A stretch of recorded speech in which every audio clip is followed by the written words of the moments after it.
예, 백분 토론입니다. 오늘은 순차 토론으로 진행이 됩니다. 앞서 잠깐 설명을 드렸습니다만 먼저 요즘 진행되고 있는 국정조사와 관련된 토론 그리고 대형 포털 사이트에 대한 규제 논란과 관련 토론으로 진행하겠습니다. 먼저 첫 번째, 국정조사인가 정쟁의 장인가라는 주제로 여야 대변인께서 나오셔서 1대1 토론을 진행하겠습니다. 패널 소개해드립니다. 새누리당 김태흠 원내대변인 나오셨습니다. 네, 안녕하십니까. 맞은편 쪽입니다. 민주당 이현주 원내대변인 나오셨습니다. 네, 안녕하세요. 예, 두 분 고맙습니다. 먼저 현재 진행되고 있는 국정원에 대한 국정조사 얘기부터 좀 해야 될 것 같습니다. 일단 김태흠 의원님께 단도직입적으로 여쭤보겠습니다. 일단 민주당의 김현, 진선미 의원 2명에 대한 제척이 이루어지지 않으면 계속 진행할 수 없다라는 입장이십니까? 네, 민주당의 입장에서는 지금 부당한 요구라고 지금 정치적인 공세를 하는데요. 예. 저희들의 입장에서 볼 때는 이 부분은 협상의 그런 거리가 아니다. 왜냐하면은 이건 법과 원칙의 문제다. 이렇게 생각을 저희는 하고 있습니다. 왜냐하면은 지금 진선미 의원하고 김현 의원 같은 경우는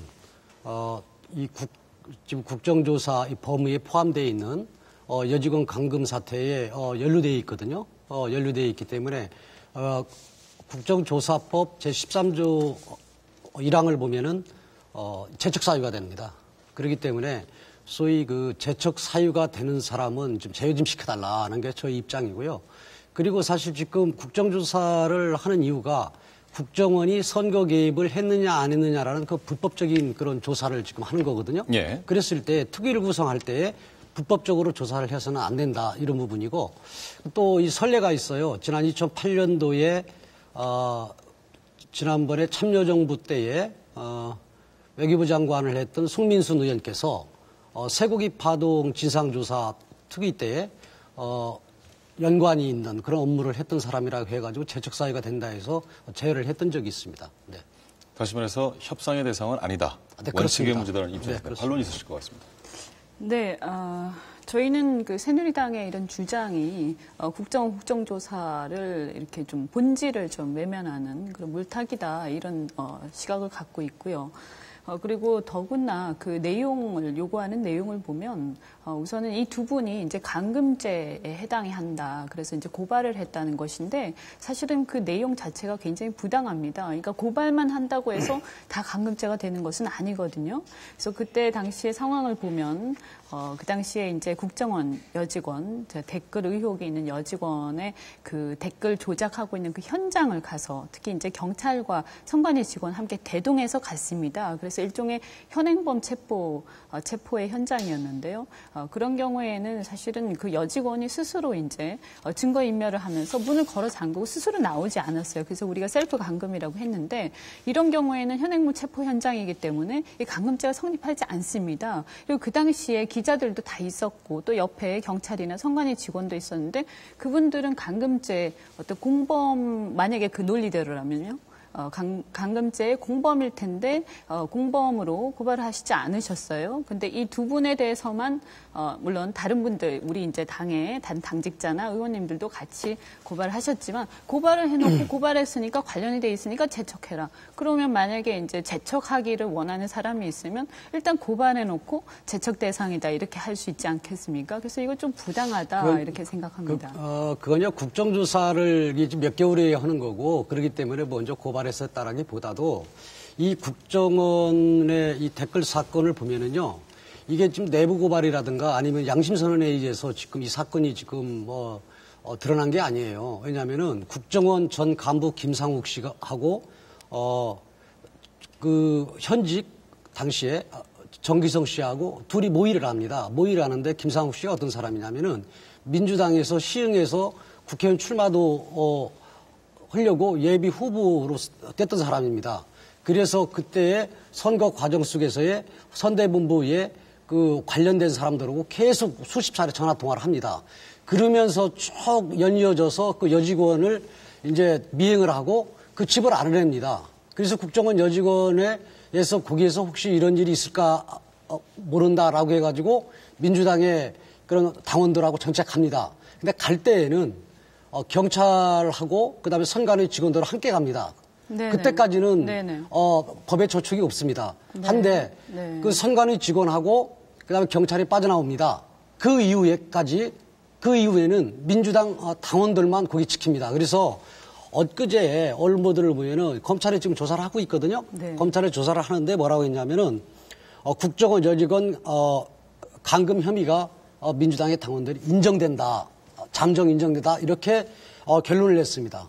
그렇기 때문에 저희는 지금 진선미 의원하고 그다음에 김현 의원이 법의 유무를 따지는 게 아니라 어느 사안을 볼 때 그 사춘이라든가 아니면 인간관계가 있는 사람들 같은 경우는 거기에 끼지 못하는 이런 거라는 거지 김현 의원이나 아니면 진선미 의원이 범죄 유무가 있다 이렇게 저희는 단정하는 게 아닙니다. 이제 제 얘기는 범죄 유무가 있다 아니다라는 걸 가지고 그렇게 하는 것은 아니다라고 얘기는 물론 하지만 그래도 터무니없이 범죄 혐의가 전혀 없는데 이것을 가지고 범죄 혐의가 있으니까 또 고발이 되었으니까 재척을 하라라고 하면 이것은 너무나 부당한 거 아니냐. 그럼 그런 부당한 요구에 대해서 우리 당 지도부가 그 두 분에 대해서 좀 재척하니까 좀 사퇴를 해달라라고 하는 것은 상당히 이제 고민이 있을 수밖에 없는 것이고요. 그리고 잠깐만요. 그리고 이제 아까 얘기를 또 계속 하셨기 때문에 말씀 먼저 듣고요. 제가 이제 그 현행범 체포 이후에 이제 경찰과 선관위 직원이 돌아간 다음부터는 또 감금죄 성립한다 이런 취지로 말씀을 하셨는데 제 쉬운 예를 하나 들어보겠습니다. 예를 들어서 이제 강도 어떤 현장이 있단 말이에요. 근데 이제 주민들이 제보를 받고 시민들이 그 강도 현장에 강도를 잡기 위해서 경찰한테 신고를 하고 같이 갔단 말이에요. 근데 같이 갔는데 같이 가가지고 이제 강도가 증거 그러니까 자기가 뭐 이렇게 지문 같은 게 있으니까 지문을 갖다가 좀 이렇게 지워서 없애기 위해서 문을 걸어 잠그고 안 열어줬어요. 근데 그 경찰이 예를 들어서 뭔가 착오를 했다든지 아니면 최악의 경우에 뭐 우리는 지금 이 경우가 그런 경우 비슷하다고 판단을 하는데요. 뭔가 이 강도하고 결탁이 되어서 중간에 가버렸단 말이에요. 그럼 그 가버렸으면 그럼 그 시민들이 그러면 그냥 있을 수도 있겠지만 그 시민들이 이것은 우리가 지켜야 된다 이렇게 해가지고 그대로 있었단 말이에요. 그럼 그런 상황이 감금이다라는 것은 좀 너무 그건 말이 안 되는 것 같습니다. 그리고요. 지금 우리 새누리당에서 고발을 해놓고 재척 사유로 이렇게 주장을 한다 얘기하는데 아니 제 얘기는 잠깐만요. 고발을 해놓고가 아니라 고발을 하면 무조건 재척 사유다라고 하면 그러니까 저희 새누리당에서만 지금 고발된 게 아니고요. 감금됐던 그 여직원이 고발을 했습니다. 그렇기 때문에 그리고 그때가 대선 과정이었기 때문에 우리 새누리당의 입장에서도 고발을 했고요. 그런 거지 새누리당의 입장에서만 고발했다는 부분이 아니고 여직원이 고발했던 부분이고 또 여직원이 고발을 했다고 해서 그 두 의원이 지금 법의 저촉을 받는다 안 받는다 그 문제가 아니고 연루됐기 때문에 객관성이 떨어지기 때문에 안 된다라는 부분이요. 그 재척 사유 그 규정을 둔 것도 그 부분이에요. 그리고 또 하나는 제가 잠깐 그렇지 하나만 제가 하나만 말씀드릴게요. 그리고 민주당에서 그렇게 국회의원이 없어요. 127명이나 되는데 일부러 그렇게 지금 파행을 하면서 두 사람을 고집하는 이유를 모르겠어요. 그런데 그 국정조사든 어떤 특위나 상임위든 각 당에서 어떤 의원을 넣을 것이냐 뺄 것이냐 하는 것은 그 당의 결정 사항입니다. 그래서 그것을 뭐 민주당에 그렇게 국회의원이 없느냐 이렇게 말씀하시는 거는 좀 그것은 뭐 경우가 아닌 것 같고요. 우선은 그리고 또 아까 이제 이런 말씀하셨어요. 그 감금 행위와 관련해서 뭔가 좀 관련이 그래도 있을 수 있기 때문에 어쨌든 재척 사유 아니냐. 이렇게 말씀을 하셨는데 우선은 이 사건의 본질은 국정원의 선거 개입과 정치 개입 그리고 그 이후에 경찰의 어떤 은폐 의혹 이런 것들이 본질입니다. 감금 사건이 본질이 아니고요. 물론 저희가 봤을 때는 감금도 아니라고 생각합니다. 아까 강도 사건에 대해서 저희가 말씀을 드렸다시피 그런데 이제 이 부분에 대해서 감금 굉장히 이제 협소한 그리고 또 이 부분에 대해서 고발을 하고서는 사실은 성립하지도 않는 감금 행위에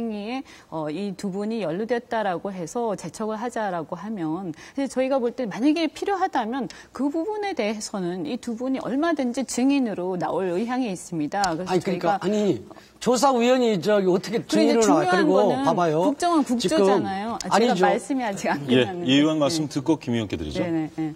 그래서 중요한 거는 국정원의 정치 개입과 그다음 그 이후에 경찰의 은폐 의혹이니까 적어도 그 부분에 대해서는 이 두 분이 적극적으로 또 더더군다나 이 사건의 진행을 쭉 보면 이 두 분이 상당히 많은 사실관계를 알고 계시고 이 부분이 이제 국정원 국조가 시작되는데 상당한 기여를 하셨습니다. 그래서 이 두 분이 이제 빠지면 물론 다른 분이 하실 수도 있겠지만 이 두 분은 가능하면 이 사건에 있어서 끝까지 좀 책임을 지고 이 사건을 갖다 파헤치는데 좀 기여를 하시고 만약에 지금 말씀하신 대로 감금이나 뭐 이런 거에 대해서 얘기가 나오면 뭐 그때 증인으로 나온다든지 또는 이제 뭐 역할을 안 하신다든지 그런 방법도 있을 거라고 생각합니다. 여야 합의를 하고요. 본회의에서 의결한 국정조사 범위가 있어요. 국정조사 범위는요 4가지 항입니다. 지금 말씀하시는 의원님께서 말씀하시는 국정원의 댓글 관련 그 선거 개입 유무하고 그다음에 경찰에서 축소 은폐를 했느냐 문제하고 그다음에 전현직 국정원의 직원들의 대선하고 정치 개입하고 비밀 유서를 했느냐 안 했느냐 이 문제하고요.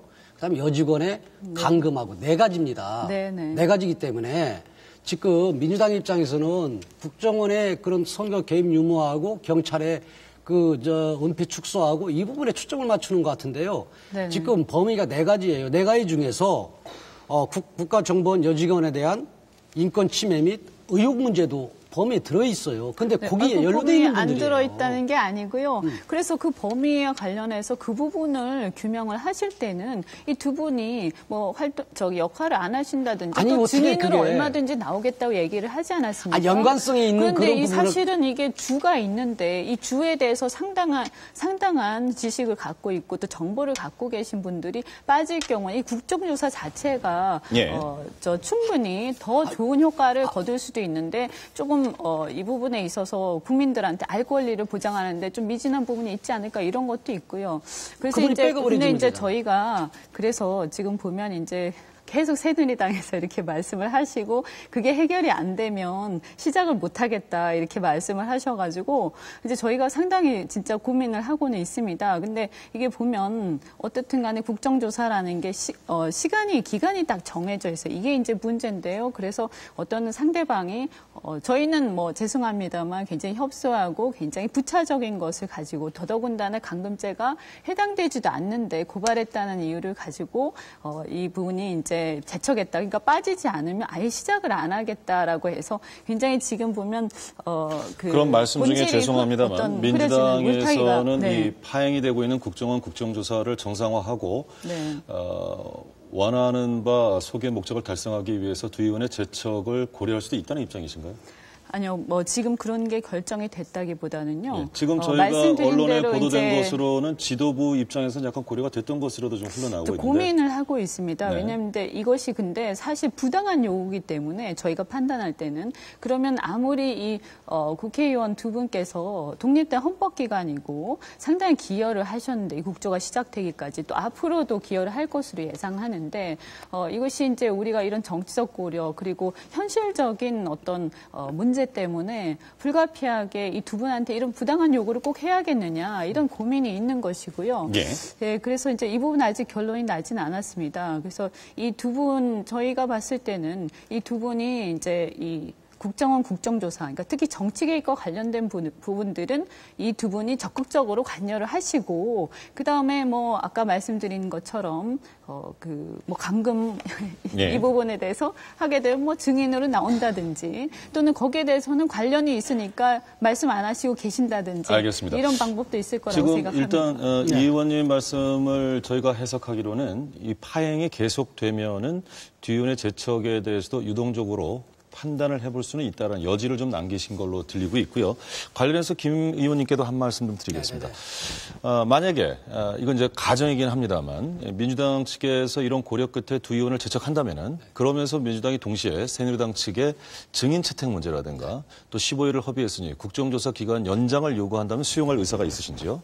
그러면요. 왜냐면은 이제 연장 문제는 이제 서로 간에 이제 국정조사를 해보고 난 다음에 시간이 부족하다고 그러면 합의해서 할 문제고요.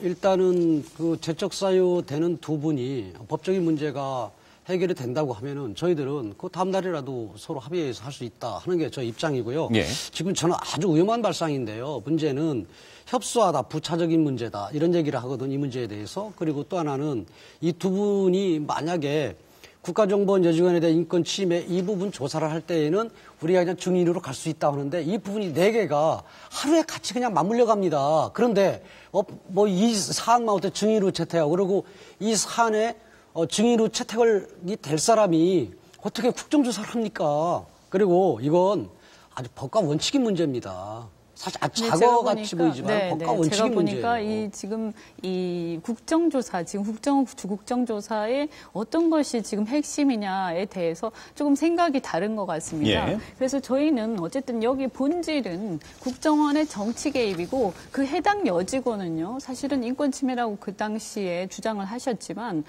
국정원 이 불법 댓글을 단 장본인이고 거기에서 스스로 문을 걸어 잠그고 거기서 실제로 그 댓글 달았던 흔적들을 증거를 인멸한 그런 정황이 있는 그런 분입니다. 그래서 이분에 대해서 이게 감금이다라고 하는 것도 법률적으로 현행범 체포의 상황이고 또 그 이후에 경찰이 갔다고 하더라도 지금 검찰 수사 결과를 보면 경찰이 간 것 자체가 그 당시 김용판 경찰청장의 여러 가지 어떤 그 외압이라든지 이런 것 때문에 잘못 판단해서 갔던 것인데요. 그래서 그 간 것이 그러면 감금이다라는 것조차도 저희가 봤을 때는 이 형법에 보면 법률에 의한 그러니까 현행범 체포 행위 또는 그다음에 사회상규에 위반되지 않는 행위. 그러니까 보통 일반적으로 아까 말씀드린 것처럼 강도가 있었을 때 시민들이 잡으러 갔다가 경찰이 그 잘못 판단을 하고 갔다고 하더라도 그 사이에 시민들이 그 강도를 지키고 있었으면 그것은 사회상규에 위반되지 않는 행위로 오히려 상을 줘야 될 그런 행위입니다. 이거를 뭐 범죄라고 하면서 그 범죄에 연루됐으니까 그러니까 빠져라. 너무하신 것 같습니다. 그러니까 제가 그렇지 않습니까? 김현 의원하고 진선미 의원이 죄가 있다 없다 문제가 아니고요. 그리고 경찰하고 선관위에서 간 다음에도 그건 당원들이 그래 감금할 수 있는 사항이 아니고요. 그리고 지금 아니, 그 경찰이 잘못 알고 혹은 그러니까, 외압에 의해서 가셨으니까 좀 다르지 않습니까? 그거하고 비교는 적절치 않고요. 선거에서는 그게 적절치 않습니다. 그리고 증거 인멸을 뭐 한다 이런 부분은 재판에서 다뤄야 되는 문제고요. 그건요. 그리고 사실은요. 이 국정조사가 저는 잘못됐다고 봐요. 왜 잘못됐다고 보냐면은 검찰에서 이미 기소를 했습니다. 불구속 기소를 했지 않습니까? 그러면 검찰이 재판의 결과를 보고 난 다음에 국회에서 국정조사를 미진했을 때 국정조사를 해야지 지금 재판하는 그런 과정 속에서 국정조사하는 것도 저는 사실은 적절치 않다고 봐요. 여야 합의물이고 산물이지만은 알겠습니다. 그렇게 봅니다. 예, 두 의원께서 지금 현재 진행되고 있는 그 얘기를 잠깐 조금 제가 조금만 제가 지금 일단 시간 관계상 여기서 정리를 하고 질문을 이 의원님께 드리겠습니다. 지금까지 이 국정원 국정조사와 관련해서 김현, 진선미 두 의원에 대한 재척 사유와 관련된 양당의 입장을 충분히 들었다고 판단을 합니다. 공공의료에 대한 국정조사가 이제 마무리가 됐습니다. 속에 성과가 있었다는 평이 있는가 하면 속빈 감정이었다는 비판도 있습니다. 특히 이원주 의원께서는 이 공공의료 조사 특위위원이었기 때문에 여쭤보고 싶은데 결국 문제는 진주의료원이 재개원할 수 있을 것인가 이대로 청산 절차에 들어가는 것 아닌가라는 것이 관심의 초점입니다. 어떻게 보십니까? 네. 저희는 일단 이 매각 절차를 중단하라. 그리고 재개원 조치에 대해서 1개월 안에 보고를 해라라고 이렇게 결과 보고서 안에 그 내용이 기재가 되어 있습니다. 그래서 즉 여야가 국정조사 특위위원들이 다 합의를 했다는 얘기고요. 이 부분과 관련해서는 이제 이 지방자치단체와 그 다음에 국회의 역할 이런 것들에 대한 이제 논쟁이 있을 수가 있는데요.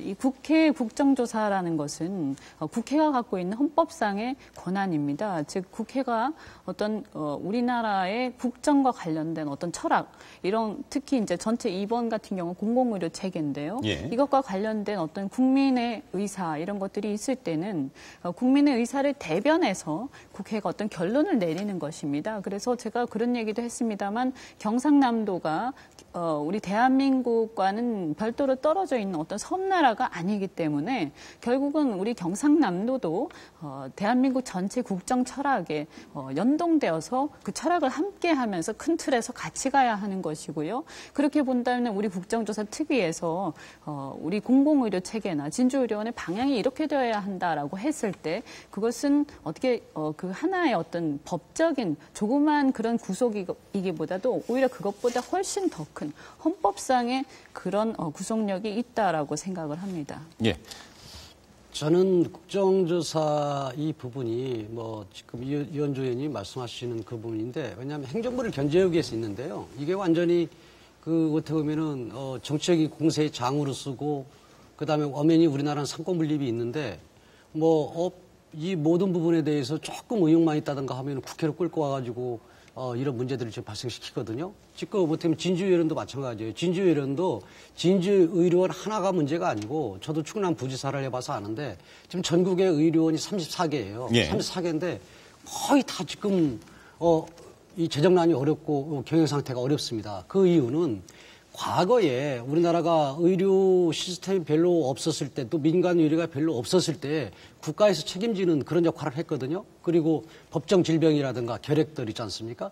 이런 부분들을 하기 위해서 있었는데 지금은 민간 의료적인 그런 부분이 좀 발달하고 그다음에 대학병원들이 발달하고 그랬는데 지금 경영의 목표라든가 시스템은 과거 60년대, 70년대예요. 그런 상태이기 때문에 이런 기회에 뭔가 경영 개선을 하고 새로운 뭔가 이 경영의 방식을 찾고 시스템을 찾는 이런 방법으로 가야 되는데 이게 정치 공세화가 됐거든요. 그래서 저는 결과를 잠깐만요. 결과는 뭐냐면은 이제 경남도지사 홍준표 도지사 하나 고발한 것밖에 없어요.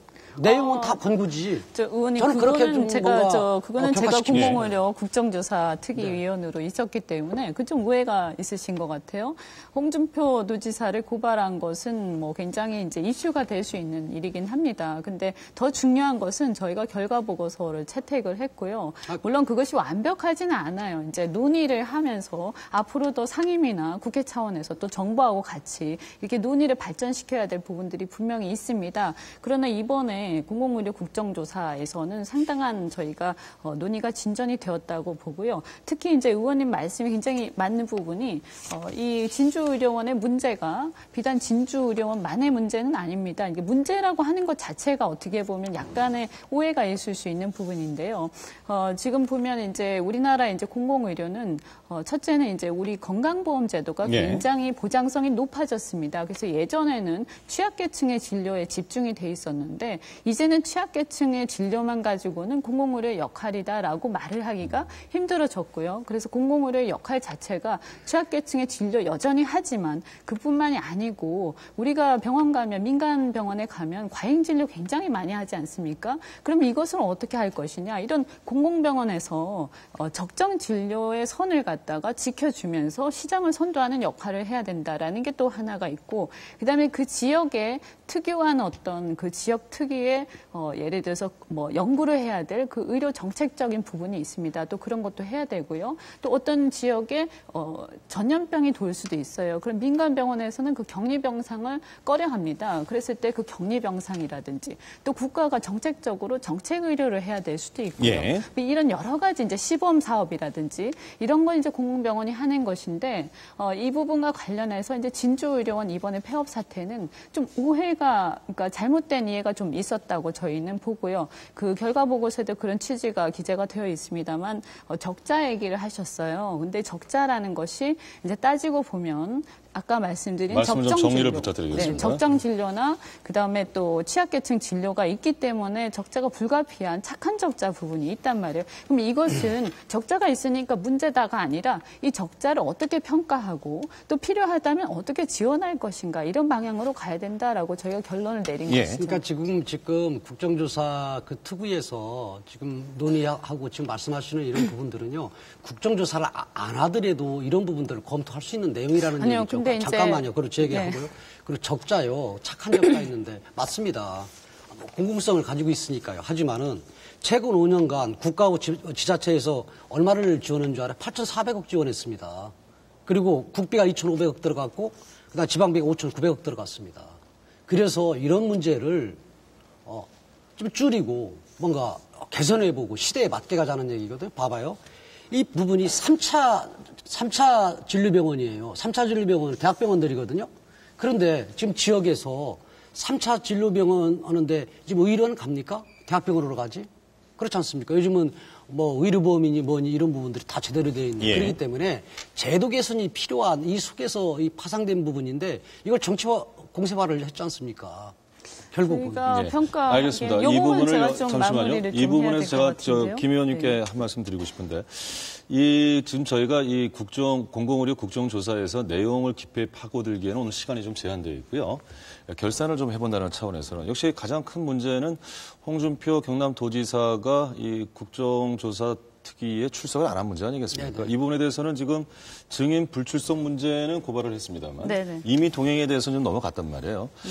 이것이 뭔가 그래도 홍준표 지사가 전 새누리당 대표까지 역임하신 분인데 새누리당 당 차원에서 뭔가 좀 정치력을 발휘해야 되는 것 아니냐라는 비판도 있거든요. 어떤 입장이십니까? 일단 민주당에서 강하게 주장을 하고 그러고 하니까 저희들 입장에서는 이제 홍준표 지사 입장에서는 이건 국가에서 이 관여할 사항이 아니다라는 얘기거든요. 예. 그런데 그 법적인 그런 문제는 일리 있는 부분도 많이 있어요. 하지만은 저희 당의 입장에서는 이런 기회에 공공의료원 전체를 뭔가 점검하고 또 시스템이나 아니면 경영이라든가 이런 개선하는데 본인이 참석을 해가지고 자기의 문제점이 있었던 부분을 좀 소상하게 밝히는 게 좋지 않겠느냐. 예. 이랬는데 일단 홍준표 지사는 그 부분에서 거부를 했지 않습니까? 거부를 했는데 이 거부한 이 부분은 국회법 절차에 따라서 여야가 합의해서 일단 고발이라는 그런 수순을 밟은 거거든요. 네. 네, 그 부분은 이제 저희가 법과 원칙대로 하자. 그래서 동의명령장을 발부를 했으니 그 발부를 거부했을 때는 국회 모독죄로 고발을 하도록 돼 있습니다. 그래서 그거대로 그냥 원칙대로 하자라고 했는데 이제 새누리당 쪽에서 굳이 그렇게까지 할 필요가 있겠느냐. 이제 이렇게 하고 또 그날이 또 마감 그러니까 시한이 이제 12시에 끝나는 날이었어요. 그래서 저희가 거의 한 10시 넘어서까지 계속 실랑이를 벌이다가 이렇게 하다가 보면 결과 보고서 다 우리가 열심히 이렇게 해놓은 결과 보고서가 있는데 그것마저도 채택 못하고 끝나겠다. 그래가지고 저희가 양보를 해서 불출석으로만 고발을 했던 거고요. 어차피 이제 고발한다는 의미를 이제 두자 이렇게 이제 저희가 양보를 했던 것이고요.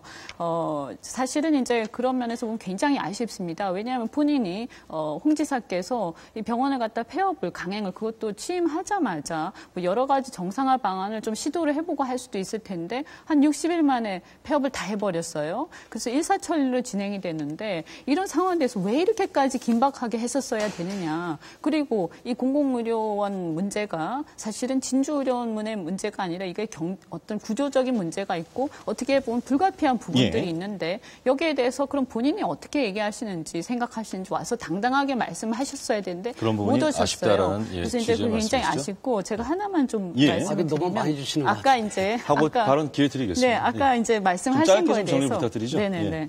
그래서 국조가 그럼 무슨 소용이 있느냐. 이제 그냥 상임위에서 해도 되는데 이런 말씀하셨는데 그래도 우리 사회에서 이렇게 공공의료원의 어떤 문제, 그다음에 이 적자를 어떻게 평가할 것이냐의 문제, 지방과 국가 간의 문제 이런 것들이 큰 쟁점이 된 적이 한 번도 제대로 쟁점이 된 적이 없었어요. 그것도 성과라는 말씀이시죠? 이번에 쟁점화 했다라는 것도. 집중이 됐고요. 또 그다음에 이 적자와 관련해서도 아까 여러 가지 말씀하셨지만 우리가 이 공공성에 대해서 공공성이 띄는 게 뭐가 있냐면 학교, 교육기관, 그다음 보육, 그다음 문화시설, 의료기관도 저는 마찬가지라고 생각합니다. 그래서 이런 부분에 대해서는 우리가 적자와 흑자의 개념이 아니라 좀 다른 개념이 필요하다라는 것이 이번에 좀 많이 공감대가 형성이 되었다라고 생각합니다. 그것마저도 이번 공공의료 국정조사의 성과다라는 입장이시고요. 예, 김 의원님. 저는 물론 득도 있겠죠. 득도 있겠지만은 제일 처음에 국정조사를 하자고 할 때는 지금 저희가 전체 34개 공공의료를 포함해가지고 이런 기회에 뭔가 점검하고 개선을 하자라고 해서 저희가 요구를 한 거고요.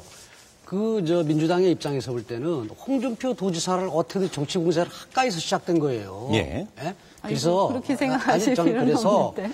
저는 그래서 이 부분이 그렇게 국민들을 뭔가 혼란스럽게 하고 시끄러웠던 거에 비해서는 결과물이 별로 없다라는 걸 근데 저는 그렇게 이제 또 부분이죠. 이렇게 공격을 알겠습니다. 하시면 시간이 다 돼서요. 요것만 딱 말씀을 아니요, 잠시만요. 이건 이제 사회 직권을 끊겠습니다. 충분히 두 분 입장은 들었고요. 제가 이 공공의료 국정조사 끝난 국정조사의 성과에 대해서 여쭤본 이유는 지금 국정조사가 진행되고 있기 때문에 바람직한 국정조사의 방향, 지금 현재 여야가 대치하고 있는 상황 아닙니까? 파행을 하고 있기 때문에 여쭤본 건데 끝으로 30초씩 드리겠습니다. 시간이 제한을 해서 넘어가게 되면 사회자가 끊겠습니다. 먼저 이원주 대변인께 먼저 드리겠습니다. 바람직한 국정조사, 특히 국정원 국정조사와 관련해서 어떤 방향성을 제시하고 싶으신지 묻겠습니다. 저는 뭐 우선은 여야 간에 네. 서로 존중하는 문화, 이렇게 대화를 하는 문화가 좀 정착이 되어야 한다라고 보고요. 이게 정략적인 어떤 당리당략적인 입장보다는 국민을 바라보고 가야 한다라고 생각합니다. 그리고 하나 아쉬운 것은 이제 여당 같은 경우에 우리나라가 대통령제입니다. 그래서 국정조사는 국회의 권한으로 행정부를 견제하기 위한 것이고요. 그래서 비단이 여당이 정부 여당이지만 이런 경우와 관련해서는 국회의 일원으로서 정부를 철저하게 견제하는 그런 역할에 좀 충실히 해주셨으면 굉장히 좋을 것 같습니다. 예, 물론 김태현 저희도 의원님. 열심히 하겠습니다. 뭐 국정조사가 행정부를 견제하는 수단이라는 건 저는 동의를 하고요. 다만 이 부분이 정쟁의 수단으로 쓴다는 거죠. 그 완전히 조자력 뭐 이렇게 헝칼 휘두들려대듯이 이런 쓰는데요. 이런 이 결과물을 보면 아는데 14대 국회에서는 5건을 요구했는데 4건이 시행됐고 15대에서는 23건을 시행했는데 6건, 16대에서는 17건을 했는데 3건, 17대에는 예, 정리 12건. 부탁드리죠. 이런 형태입니다. 그래서 정쟁의 대상으로 수단으로 쓰지 말고 하지 말아야죠. 예, 뭐 특정 정당이나 특정 정책이나 맞습니다. 아니면은 정부 사업 등 이런 부분에 대해서 꼭 필요할 때 써야 되는 부분이거든요. 그래서 지금 국정원의 댓글 조사 이 부분도 검찰에서 지금 기소를 했기 때문에 법원의 판단을 맡기고 난 다음에 알겠습니다. 미진할 때 해야 되는 건데. 여기까지 듣겠습니다. 여기까지 듣겠습니다. 다른 문제예요, 그것은. 김태흠 대변인과 이원주 대변인, 여야 원내대변인 두 분을 모시고 최근에 국정조사와 관련된 양당의 입장을 들어봤습니다. 시간이 부족하기 때문에 뭐 미진하시겠습니다만 시청자 여러분들께서는 두 분 의원께서 하시고자 하는 말씀의 취지는 충분히 이해하셨으리라고 믿습니다. 늦은 시각 함께해 주신 두 분께 깊은 감사의 말씀드립니다. 고맙습니다.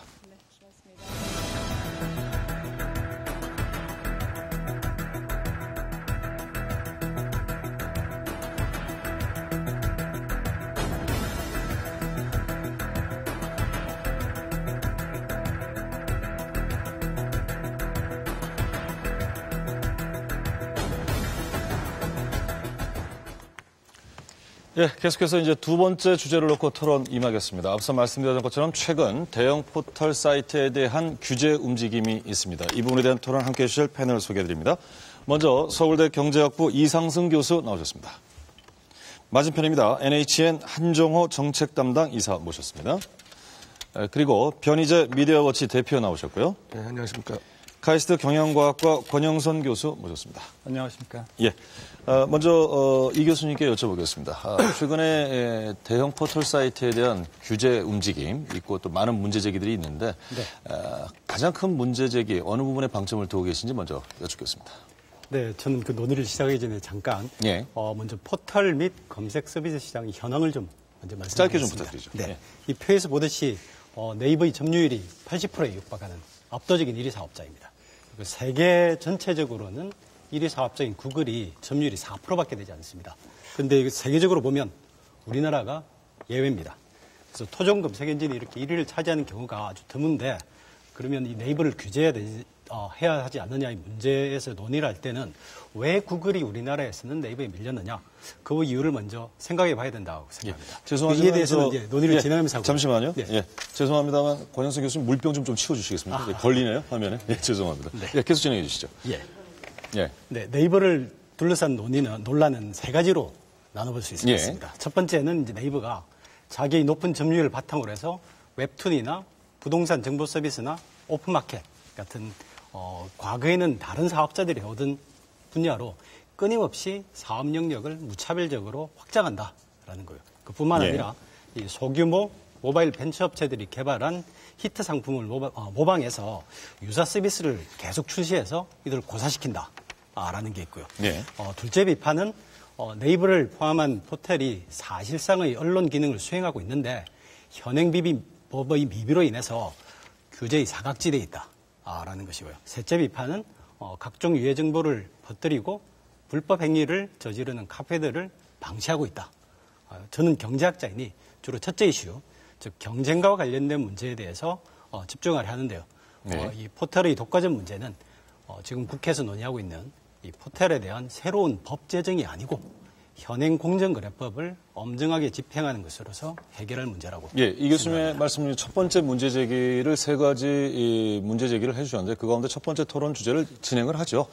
무엇보다도 이것이 경쟁 구도냐, 공정한 경쟁 구도냐, 아니면 불공정한 독과점이냐 이런 취지의 말씀이신 것 같은데 역시 답변 한 이사님께 드려야 될 것 같습니다. 오늘 한 이사님 좀 무척 바쁘실 것 같은데. 네. 예, 기회 드리죠. 예, 저 NHN에서 이제 일하고 있는 지금 7년째 되고 있는데요. 예. 사실 이 자리에 오면서 약간 좀 자괴감을 갖는 그런 자리가 됐습니다. 왜냐하면 사실 NHN, 네이버 서비스라는 NHN은 한국 이 벤처 역사에서 아주 보기 드문 성공 사례라고 할 수가 있습니다. 최근에 나온 어떤 그 연구 자료에 따르면은 그 지난 20년 동안 그 500대 기업에 신규로 들어온 기업의 그 독립기업, 그러니까 뭐 재벌 계열사나 이런 데 말고 독립적인 기업이 딱 13개인데 그 중에 100대 기업에 들어간 회사는 NHN이 유일하더라고요. 그리고 저희가 이제 올해 재작년부터 이제 라인이라는 메신저 서비스를 시작을 했는데 그게 이번 달에 2억을 돌파하고 그러면서 뭔가 이제 글로벌 진출을 위한 플랫폼을 만들어서 예. 뭔가 새로운 기업 전략을 펴나가고 있고 그래서 대학생들의 아주 선망하는 기업이 되고 있는 시점에서 이런 그 갑을 어떤 논쟁의 구도 이런 소에 사로잡혀서 제 뒤에 보니까 공룡 포털 규제 어떻게 필요한가 이제 이런 그 주제를 놓고 뭐 토론을 하게 저희 되면 주제에 대해서 너무 신경 쓰지 마시고. 대해서 예. 좀 안타까움을 갖게 되고 그것은 이제 결국 선도 인터넷 기업으로서 좀 더 이 사회적으로 기대되는 역할을 더 잘해야 되지 않겠는가 이제 그런 차원이라고 생각을 하고 이제 토론에 임하겠습니다. 예. 우선 첫 번째 그 말씀하시는 그러니까 이제 무차별 확장의 문제에 대해서 최근에 어떤 언론의 보도에서는 그 NHN의 계열사가 50개가 넘어서 이게 뭐 과거 재벌들이 보이던 행태를 되풀이하는 게 아니냐. 그런 지적이 있었는데요. 저희 회사에서 가지고 있는 이제 자회사라든가 계열사들을 보면은 일반 이제 대기업들이 예를 들어 뭐 제조업을 하는 회사의 그 기업에서 뭐 빵집을 진출한다라든지 예. 이런 것과는 전혀 그 내용에 있어서 아주 판이합니다. 그러니까 예를 들어서 저희 회사에서 게임 서비스라는데 게임 개발을 위한 자회사를 만든다든지 또는 검색 서비스를 위해서는 정보 데이터베이스가 필요한데 이를 위한 좋은 정보를 아웃소싱하기 위한 자기 계열사를 갖는다든지 다 그러니까 100% 저희 서비스와 연관성을 가진 그 기업을 갖고 있기 때문에 이것을 무차별 확장이라고 볼 수 없는 것 같고요.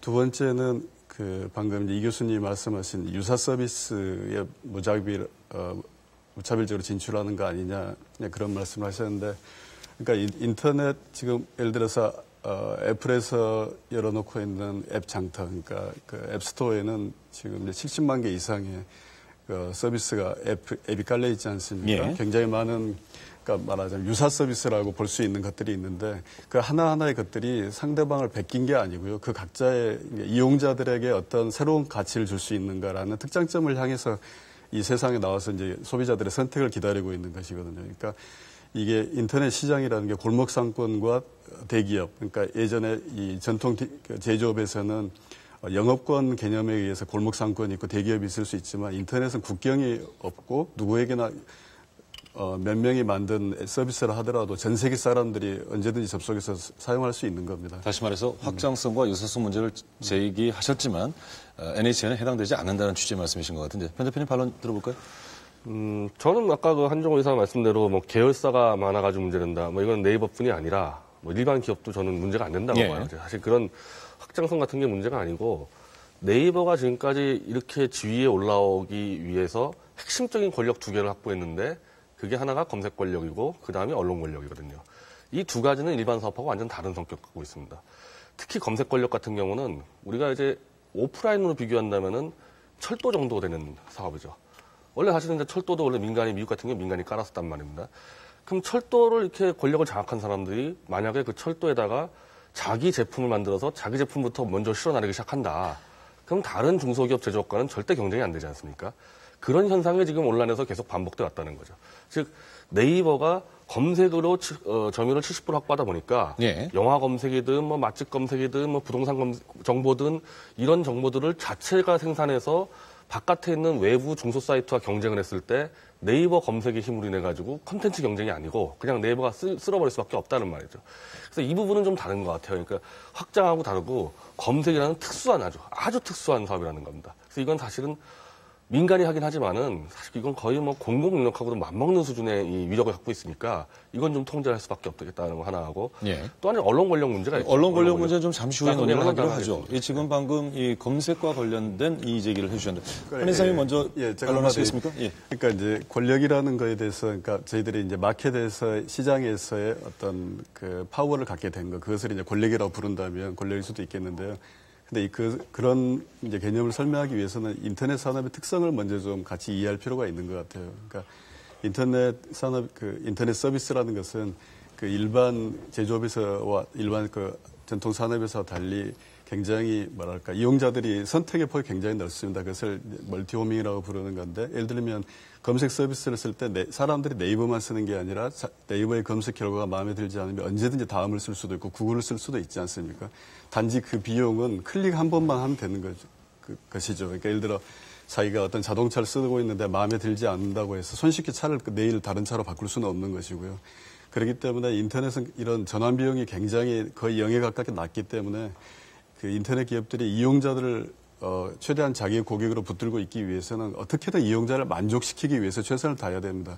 인터넷 산업도 기본적인 그 비즈니스 구조는 마치 방송처럼 방송 보는데 사람들이 그 이용료를 내지는 않지 않습니까? 하지만 좋은 프로그램으로 해서 이용자를 많이 모으면은 많은 광고를 팔 수 있는 것처럼 인터넷 서비스도 그렇게 구성이 되어 있는 건데 이용자들이 도망가 버리면은 매출이라는 것도 구할 수가 없는 거고 그렇기 때문에 인터넷 예를 들어서 네이버가 그 시장에서 권력을 갖고 있다는 것은 저희들이 어떤 이용자들을 통제할 수 있는 권력이 아니라 이용자들을 만족시켜서 그만큼 많은 사람들이 네이버에 왔기 때문인 거죠. 그렇기 때문에 그 권력이라는 것은 정말 그 모래 위의 진성처럼 위태롭게 짝이 없는 겁니다. 항상 그 힘을 가지고 권세를 부릴 수 있는 게 아니라 그 이용자를 만족시키지 않으면 그 이용자들아 그 권력이라는 것은 한순간에 사라질 수 있는 예. 그런 것인 거죠. 반론 있으신가요?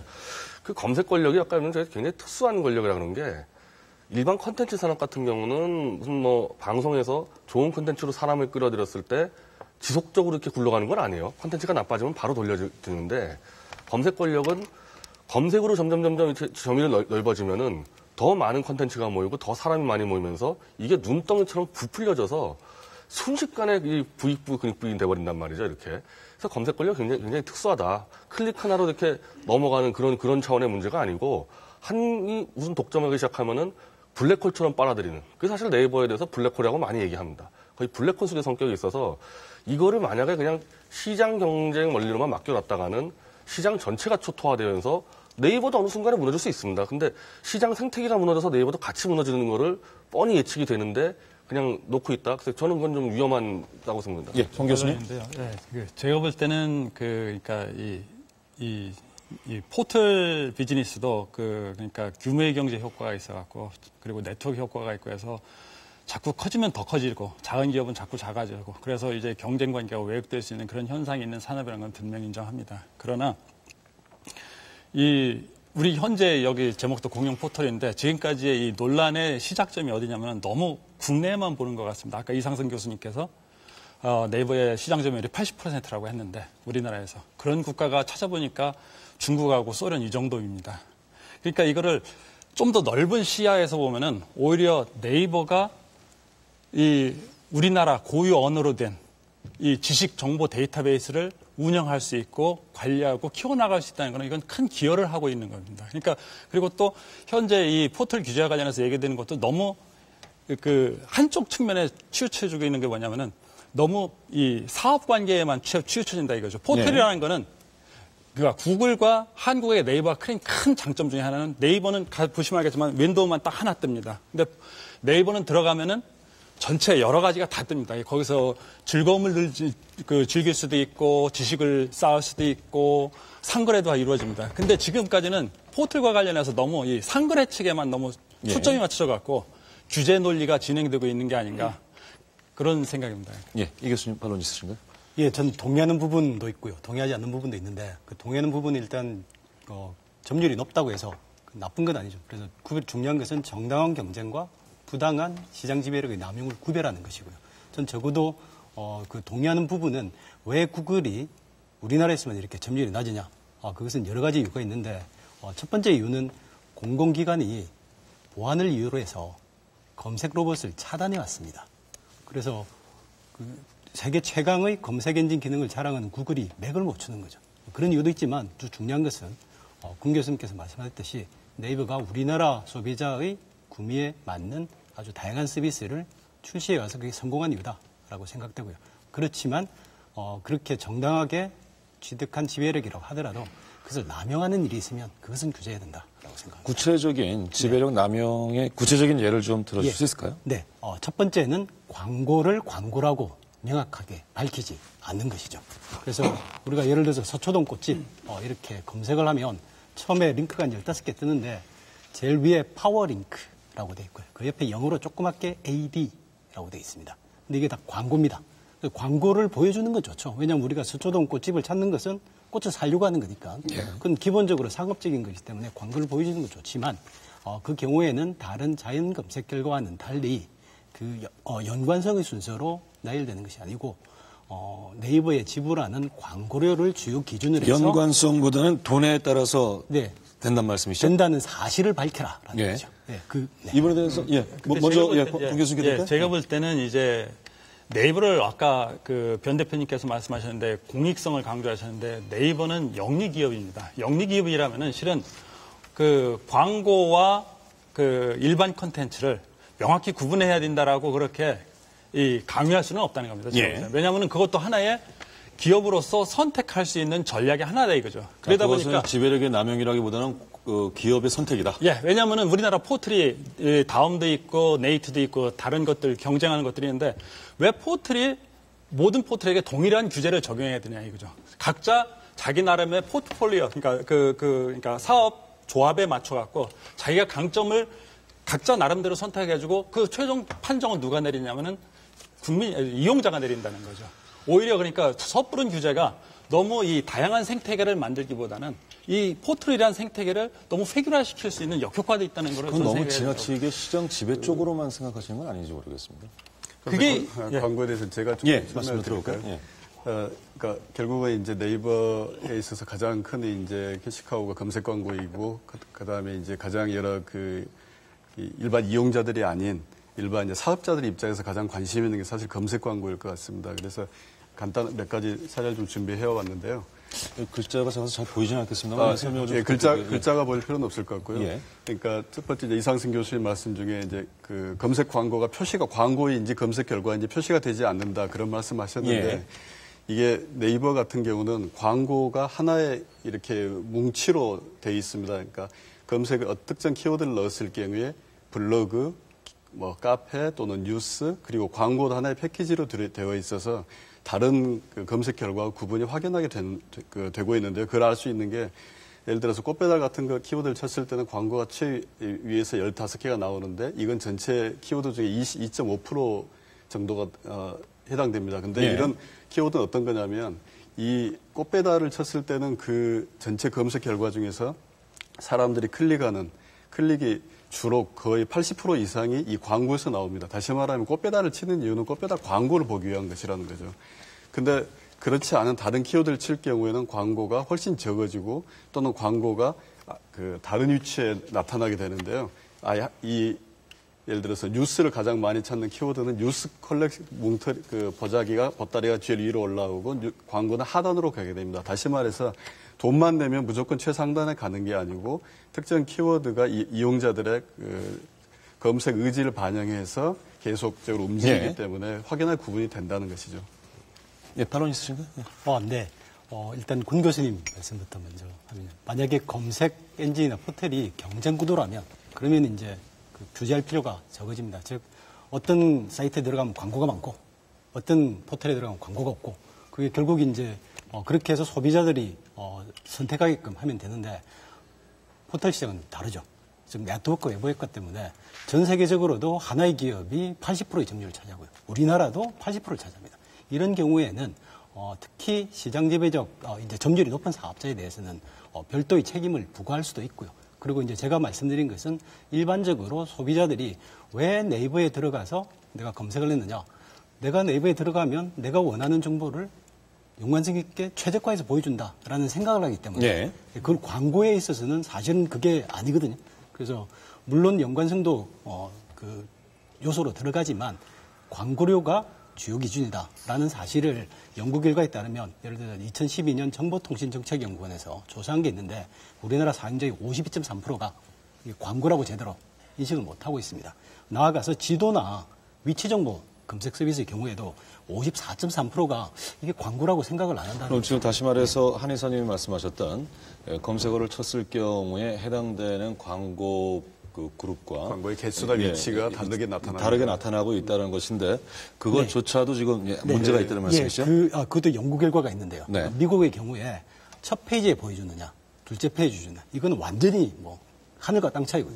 근데 기업의 입장에서 그런 문제를 선택하지 않는다면 이윤창 씨는 문제가 있다는 한 이사님의 지적도 문제가 있는 거 아닌가요? 저는 그 이윤을 많이 보는 걸 전혀 문제 삼는 게 아니고요. 그 사실을 먼저 듣고 기회드리죠. 그 사실을 밝혀라라는 거죠. 네. 특히 왜 그런가 하면 첫 번째 화면에서도 첫째 링크에 들어가느냐, 셋째 링크에 들어가느냐, 유의미한 차이가 있습니다. 근데 소비자들은 그럼 왜 첫 번째 링크를 클릭하느냐, 다른 검색을 해보니까 이것은 첫 번째 링크가 네이버에서 내가 원하는 내용을 가장 잘 찾아주는구나. 그렇게 해서 했는데 광고는 그렇지 않은 거죠. 근데 그게 나쁘다는 게 아니고 그렇지 않다는 사실을 명백하게 고지하라는 거죠. 이 고지 부분에서 어떤 입장이죠? 그러니까 그 부분은 그러니까 미국의 공정거래에 해당하는 FTC에서도 이제 구글의 검색 광고에 대해서 오랫동안 검토를 했었습니다. 그래서 특히 구글 같은 경우는 검색 결과가 웹페이지로 나오기 때문에 검색 결과하고 광고하고 구분이 잘 안 가게 돼 있습니다. 그래서 특히 이제 미국에서 문제가 됐던 건데 그래서 구글은 그 밑에 광고의 경우에 밑에 색상을 넣고 그다음에 광고라고 분명히 표시를 하도록 지금 하고 있는데요. 그러니까 저희 같은 경우는 아까 말씀드렸던 것처럼 광고가 들어있는 보따리 자체가 움직이기 때문에 확연히 구분된다고 저희들이 생각하지만 이 교수님 말씀하신 것처럼 이용자들이 볼 때, 나는 이게 검색 결과인 줄 알았어. 근데 열고 보니까 광고이다. 이런 그 이용자들을 오인하게 만드는 그것을 뭐 미국에서는 이용자의 일단 사기다 혹은 이용자 자율성을 침해한다. 광고를 볼지 검색 결과를 볼지를 선택할 수 있게 해줘야 되는데 그것을 사업자가 기회를 안 주는 건 문제가 있다. 그런 지적이 있었는데 만약 그런 지적에 그 네이버에서도 소지가 있다라고 하면 저희들도 당연히 고쳐야 되겠죠. 그래서 이 오인 가능성의 소지가 있는 부분들은 저희들도 개선하려고 하고 있습니다. 사실 이 개선 부분은 그 영세 그 사업자들을 위해서도 좀 필요한 부분이 아닌가 싶은데요. 그 검색 부분에 대해서 한 가지 우리가 좀 알아야 될 것은 검색은 그 자체로 언론적 성격 갖고 있습니다. 예를 들어서 2005년도 지자체 선거 때, 2006년 지자체 선거 때 오세훈 당시 서울시장 후보를 이제 검색을 했을 때 네이버 측에서 안 좋은 글만 쫙 배치됐다 그래가지고 오세훈 시장이 네이버 측에 컴플레인을 제기한 적이 있었는데 이거는 마치 검색으로 그 해당 인물이나 사건에 대해서 정보를 읽는 독자 입장에서는 신문을 읽는 독자하고 똑같단 말이죠. 그리고 아주 악의적으로 만약에 저는 뭐 네이버는 그렇다고 보진 않지만은 악의적으로 한번 여론을 조작하려고 마음먹으면은 검색 편집자가 누구 특정 인물에 대해서 안 좋은 것만 배치하기 시작하면은 그 사람 죽이는 건 아무 일도 아니란 말이죠. 그래서 실제로 이건 언론적 성격이 갖고 있기 때문에 광고와 그 콘텐츠 부분에 대해서 언론사는 광고하고 기사가 섞이면 큰일 납니다. 그럼 무조건 구분되게 돼 있고 심지어 광고면이 40% 넘어가면 안 돼요. 언론사는. 법적으로 그렇게 돼 있습니다. 그럼 검색도 그 정도까지 아니더라도 그에 준하는 최소한의 기준을 줘야 되는 거지. 어차피 민간 기업이니까 뭐 검색해서 광고고 뭐고 우리 마음대로 하겠다. 그건 언론하고 비했을 때는 전혀 성립이 안 된다는 거죠.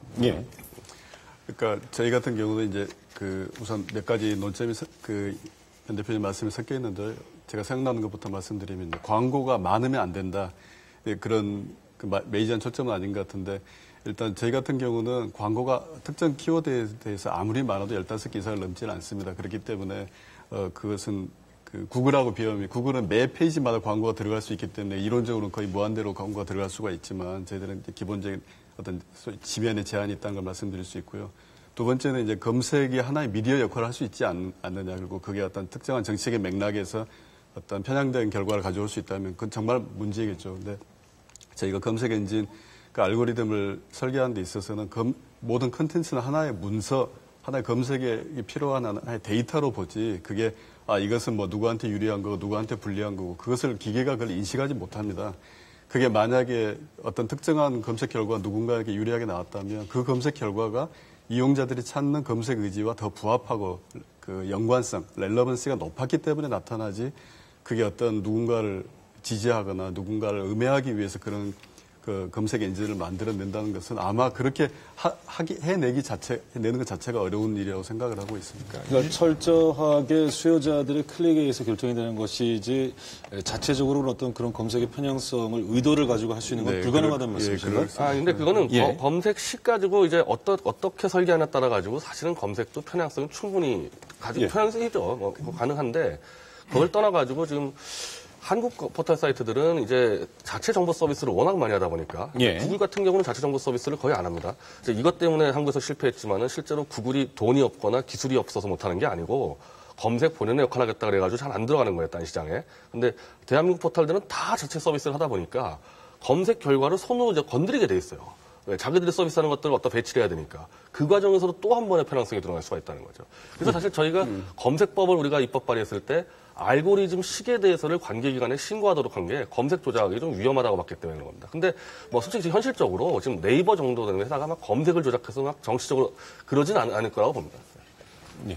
그러니까 예. 제가 볼 때는 포털에서의 언론 권력의 의미는 실은 일반 언론의 전문 언론의 언론 권력과는 큰 차이가 있다고 봅니다. 예, 뭐 이제 자연스럽게 이 포털 사이트의 경쟁 문제에서 이 언론 권력, 검색 권력에서 이제 언론 권력으로 넘어가는 것 같은데 두 가지 같이 병행해서 얘기해도 좋겠습니다. 예, 말씀 계속하시죠. 그러니까 언론 권력은 실은 그 에디팅, 그 편집 과정에서 어떻게 이 프레이밍을 잡냐. 예. 그러니까 어떤 문제를 어떤 각도에서 접근하느냐.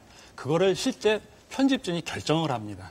그러니까 이제 그 사람들의 의도가 반영될 수 있고 그 사람들의 보는 시각이 그대로 시청자에게 전달되는 그런 면이 있으나 이 포털에는 그 구글 서치 엔진의 그러니까 검색 알고리즘에 의해서 일반적으로 돌아가기 때문에 일단 그 알고리즘을 수시로 바꾸지 않고 그리고 편의상으로 자기가 자유적으로 바꾸지 않는 그런 이제 조작 능력이 많이 떨어진다는 거죠. 그러니까 그 실은 포털에 이제 언론 권력이 어느 정도 있다고 할 수 있으나 그거는 제가 볼 때는 이제 전문 언론과 비교했을 때는 아주 미미한 수준에 불과할 수도 있다. 그런 말씀을 드리고 있습니다. 오히려 전문 그 언론 매체가 더 편향성의 가능성이 높다는 취지 말씀이시죠? 그렇죠. 그러다 보니까 신문 같은 경우는 미국 같은 경우는 오히려 신문 보고 각자 자기의 시각을 밝혀라. 그러니까 어떤 이념 스펙트럼이 있다면 그 스펙트럼 상에서 각자의 이제 그걸 자유를 줬지 않습니까? 예. 근데 이제 우리나라 같은 경우도 이제 언론, 신문 같은 경우는 이제 많이 이제 구분이 됩니다. 쉽게. 근데 그거 왜 그런 현상이 나타나냐면은 그거는 기본적으로 편집권 때문에 이제 그건 발생하는 거죠. 그리고 그 편집권을 모든 언론사는 가장 소중한 지켜야 될 가치로 또 추구하는 바이고요. 예. 저도 좀 예, 말씀하시죠. 예, 제가 언론학자가 아니고 경제학자지만 제가 몇 가지 스크린 캡처를 해왔습니다. 예. 혹시 확인해 볼 수 있으면 네이버에 처음 들어가면 이제 통상적으로 보이는 게 보이고요. 그 다음에 이렇게 뉴스 스탠드를 들어가 보면 뭐라고 되어 있는가 하면 편집은 각 언론사에서 한다라고 되어 있습니다. 그렇지만 네이버 뉴스에 들어가면요. 이렇게 최종 편집 몇이라고 되어 있는데 이 말은 무슨 말이냐. 네이버 뉴스는 네이버가 편집한다는 거죠. 다음은 아예 초기화면에 예전에 네이버가 했듯이 자기들이 뉴스를 띄웁니다. 자, 그런데 분명히 이제 아까 말씀하신 차라리 이 기존의 언론들이 더 편향성이 심하지 않느냐. 저는 그 문제에 공감하는 면도 있지만 예. 세대가 바뀌고 있죠. 그래서 아침에 일어나서 종이신문으로 보는 게 아니고 이제는 네이버에 들어가서 뉴스를 보죠. 그래서 네이버에 들어가서 사실은 가장 많이 보는 컨텐츠 중에 하나가 뭐냐. 뉴스죠. 그래서 지금은 차라리 네이버 같은 이 포털이 편향성이 있다면 그게 훨씬 더 영향이 클 수 있기 때문에 네, 그건 우리가 이제 다른 점을 인정해야 될 거예요. 또 하나 말씀드리고 싶은 것은 자, 그럼 이렇게 분명히 이제 언론의 가장 핵심적인 기능이 뭐냐라고 하면 편집 기능이라고 보면 사실상 포털이 편집 기능을 수행함으로써 언론의 기능을 수행하고 있으면 다른 언론사가 받는 다른 인터넷 언론사가 규제 격차가 없어야 된다라고 생각합니다. 네. 네, 그 부분에 대해서 말씀드리면요. 그러니까 아까 이상승 교수님 모두의 이제 구글과 한국의 전 세계에서의 그 점유율 격차를 보여주셨는데요. 그러니까 많은 사람들이 저희들에게 와서 묻는 게 구글이 전 세계에서 1등하고 오로지 한국에서 1등을 못하는데 그 이유가 뭐냐. 네이버 다음이 토종 포털에 어떻게 한국에서 구글을 이길 수 있느냐. 거기에 대해서 저희들이 하는 여러 가지 이제 답변 중에 하나가 그 검색 결과를 주는 방식의 차이에 있다고 생각이 됩니다. 그러니까 구글은 검색을 해보시면 그 키워드와 연관성이 있는 웹페이지를 끝없이 보여주지 않습니까? 근데 네이버나 다음에 첫 페이지에 들어오면은 굉장히 많은 정보들을 한꺼번에 보여줍니다. 뉴스가 있고 쇼핑 정보가 있고 그다음에 이용자들 올린 그 UCC 정보들 한꺼번에 보여주는데 그러니까 이것은 저희들은 이제 한상 차림이라고 비교를 해보입니다. 그러니까 한국 사람들은 서양 사람들은 코스 요리로 음식을 하나씩 먹는 다음에 한국 사람들은 큰 상에 음식을 가득 차려놓고 이것저것 골라서 먹는 그런 습성이 있지 않습니까? 그게 약간 정보 소비에도 그런 게 있는 것 같습니다. 그러니까 자기가 꼭 필요한 것, 자기가 꼭 먹고 싶은 음식도 먹지만 다른 사람이 어떤 걸 먹는지 혹은 오늘은 어떤 음식들이 준비되어 있는지를 한꺼번에 볼 수 있는 그런 정보 소비 환경에 굉장히 익숙하고 예. 그걸 편애한다는 거죠. 그렇기 때문에 그게 한 가지가 있고 두 번째는 구글이 이렇게 웹페이지만을 보여주는 것에 비하면은 한국 토종 포털들은 거의 정답형에 가까운 정말 그 이용자가 원하는 답이 뭘까 그걸 찾아서 최종적인 답을 보여주려고 노력을 합니다.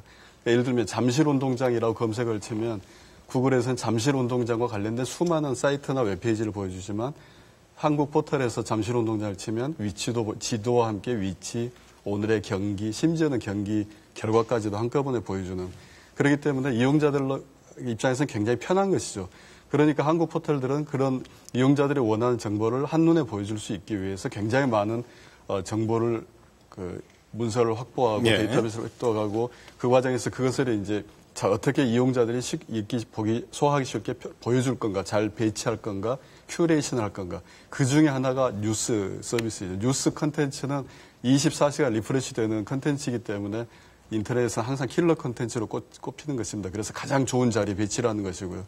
근데 그게, 인터넷 포털이 뉴스 정식 언론사가 아닌데도 편집을 하는 것은 문제가 있지 않느냐 해가지고 저희들이 2009년에 편집권을 포기하고 그 언론사한테 그 공간을 모두 돌려줬었거든요.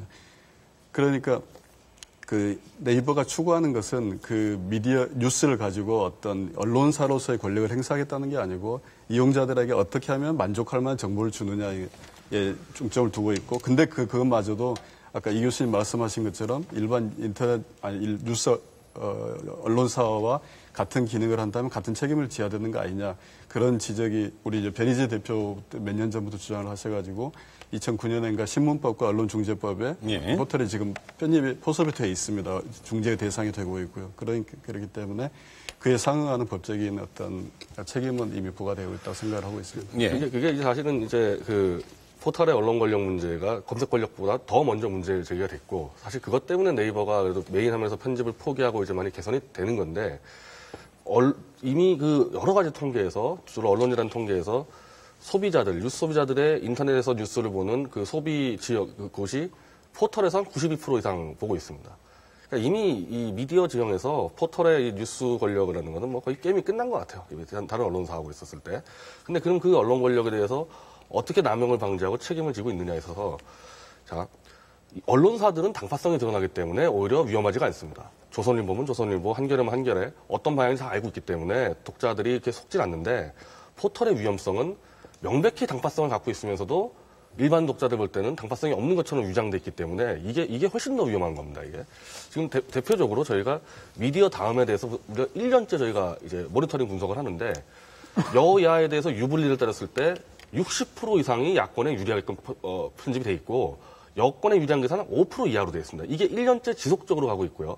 심지어 이런 언론 권력을 이용해서 저는 이명박 정권 때 같은 경우는 다음 포털 다음이 정권을 무너뜨리려고 움직이고 안철수 씨를 대통령 만들려고 움직이고 정부를 길들이고 정치권을 길들이고 심지어 포털을 규제하려고 움직이는 정치인들에서 보복을 하고 온갖 악행들을 다 하고 있다는 겁니다. 예. 근데 저는요. 아까 변 대표님께서 이제 그 언론은 자기 포지션, 위치를 정확히 밝히고 있는데 이제 포털 같은 경우는 이용자가 구분을 못한다.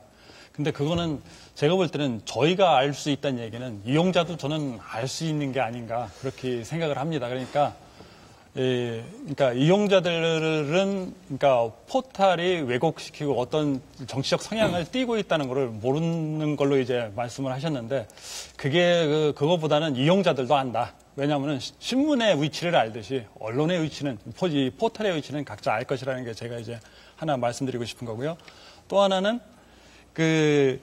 아까 현재 이 언론 권력이라는 것이 이제 현재 상태가 끝없이 지속될 거라는 전제에 지금 계속 얘기를 하는 겁니다. 그러나 아까 이상순 교수님께서도 신세대의 이용 패턴이 바뀌고 있다고 하셨습니다. 그 얘기는 뭐냐면은 현재 웹 기반에서 앱 기반으로 스마트 기기로 바뀌면서 다 바꿔나가고 있습니다.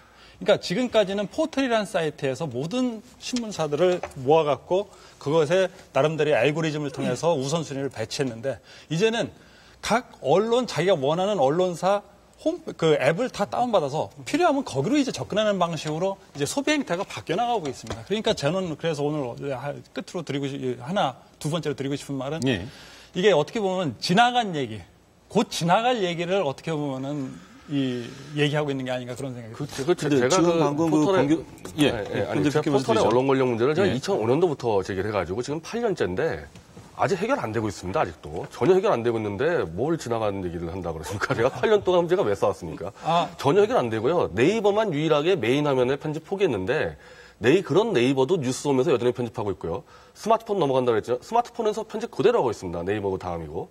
그 다음하고 네이트는 여전히 메인 화면 편집하고 있고 여전히 편향적이고 여전히 선거 때마다 대선에 개입해서 정치 활동하고 있는데 전혀 시정이 안 되고 있어요.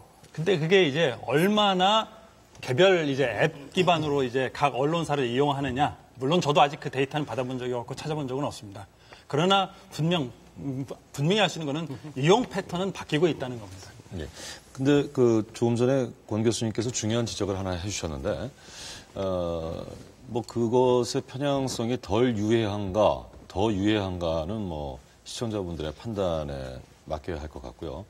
기존의 언론 매체들, 뭐 인쇄 매체를 중심으로 한, 뭐 방송사까지 포함이 되겠습니다만, 기존의 언론 매체가 어떤 정치적 색깔을 갖고 있는 것에 대해서 문제가 있다 없다를 떠나서 그런 포털이 어떤 정치적 색깔을 갖는 것은 문제가 없다라는 입장이신지요? 저 대전제는 뭐냐면요. 예. 아까 이 교수님께서도 말씀하신 것과 같이 이 포털도 네트워크 효과가 있기 때문에 큰 포털이 자꾸 더 커지고 작은 포털은 자꾸 작아져갖고 결국 시장 집중의 현상이 강하게 나타나는 산업임은 분명합니다. 예. 그건 부인할 수 없는 사실인데 과거 이제 10년간 무슨 일이 일어났는지 한번 보십시오. 그러니까